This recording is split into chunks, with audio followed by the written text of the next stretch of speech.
We are joined by NBC's Chuck Todd, moderator of Meet the Press. Chuck, as always, we appreciate your time.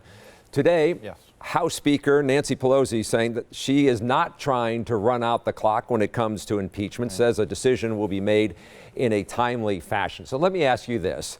The Democratic National Convention in Milwaukee is now less than a year away. Congress is going on recess for about 6 weeks, won't be back until after Labor Day. Isn't the clock already running out here? What is the timeline? Look, I had always believed that if it didn't begin this summer, there was going to be no time for it, that once the debates kicked in and started becoming a regular event, particularly the September debates, you realize that starting in September, we're going to have debates every month. And then that for 4 months, and then all of a sudden the actual voting begins. So I have always believed if this wasn't the summer of hearings, then you weren't going to have it.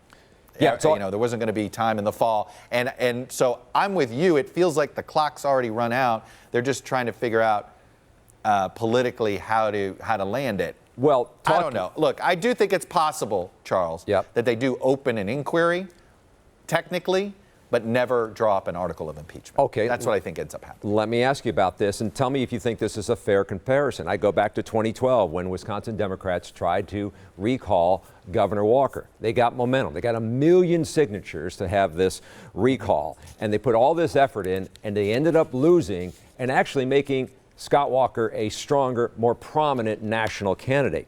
Do you think the Democrats run the risk of shooting themselves in the foot on this instead of trying to win the White House?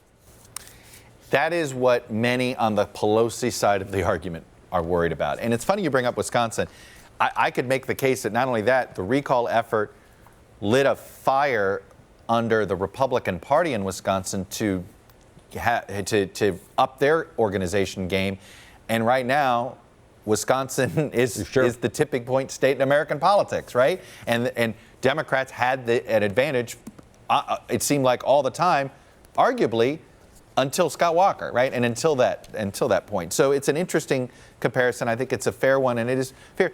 Here's the thing, Charles, though. I also bring up another comparison, and that's the Iraq War vote.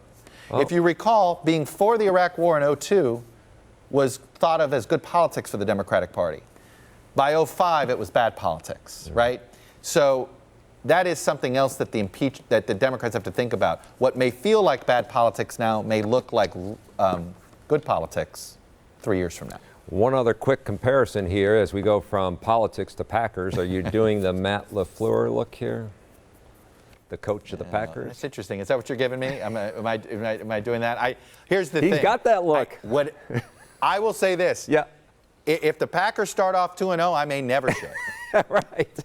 We won't want you to shave if they start off 2-0. No, or if they... it will be this. I may go full neck beard. I may go the Andrew Luck, Well, just do the neck beard. And whatever it takes, okay. We got to get Rodgers one more Super Bowl. I'm with you. Thank you, Chuck Todd, as always.